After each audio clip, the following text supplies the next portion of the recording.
if I just do it as a hobby and I just don't care about what I'm doing just for the money, then what for I do this for, right?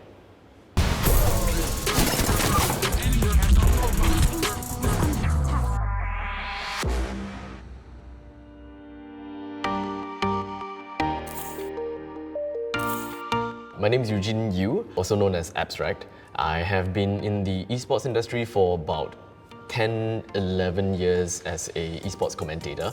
More people kind of know me as shoutcaster as well. Shoutcasting basically just means we are telling a story through a game. The whole part of shoutcasting really focuses a lot more on entertaining the audience, making sure that the games that they watch is not boring. I kind of focus more on Mobile Legends, but every now and then if there's Valorant, Counter-Strike, Free Fire, these kind of gigs, I would also try to learn as much as possible. I'm more known as a variety shoutcaster, so if any organizers tells me to do certain games, I'll try my best to do so. Side of RNG. Wow, what a bait coming out, but oh, Bray jumping back in though. Another great hook and another great flip. The off-jetting and spray. There's a couple of nodes that makes a caster a good caster, right? You need to be able to understand the game well.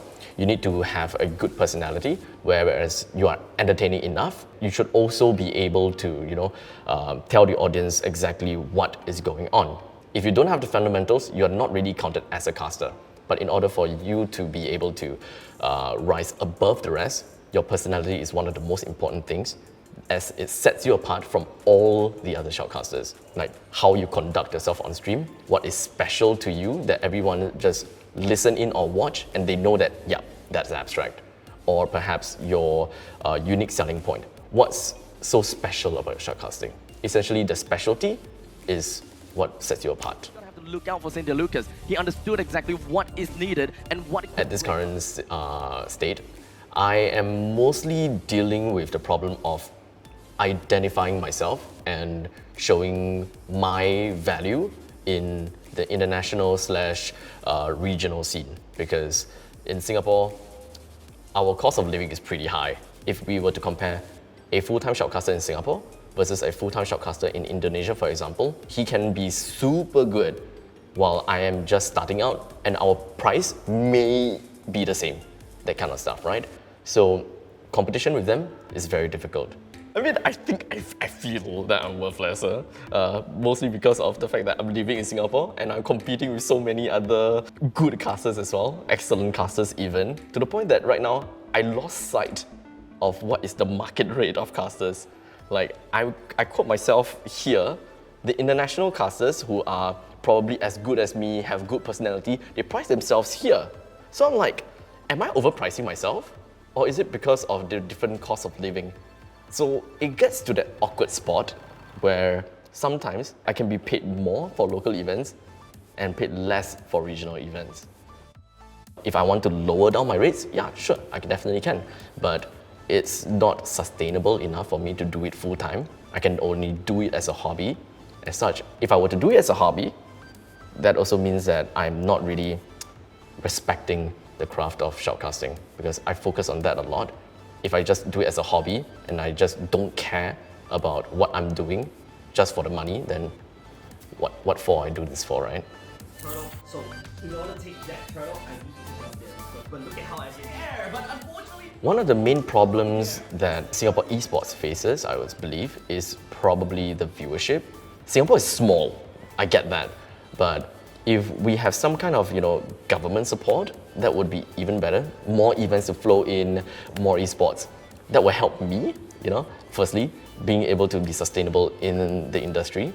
But I think viewership is one of the main important things, yeah. So Scape, they organized this thing for esports, shoutcasting and commentary, and I was one of the teachers to present slides. It was a live event, so people actually go over there to try to learn more about shoutcasting. So eventually, I have shortlisted a couple of people, and then I told them, hey, if you want, I can continue to guide you. and I will be your agent as well, so that if I have any events, I have any jobs, I'll be able to disseminate to all of you guys. So with all of these small little programs, it helped me understand and learn more about how I can teach people, because teaching people also helps me to improve. So there's a lot of layers on how I can improve myself, and teaching people is one of the ways. I myself, I'm still learning as well. I can only pass down the information that I have gathered, and then from that point on, it's all up to them to develop their own personality and develop their own ways of shoutcasting. All I can give them is framework. I'm never satisfied, right? I will always find faults within myself, and I always want to find ways to improve myself, especially when I'm into Mobile Legends for so long, but I've never done a single world series. It kind of hits me quite a bit lah. So it's a drive. It's definitely a drive and a goal for me to reach the world stage in Mobile Legends. And only then, I would probably believe that I'm slightly better.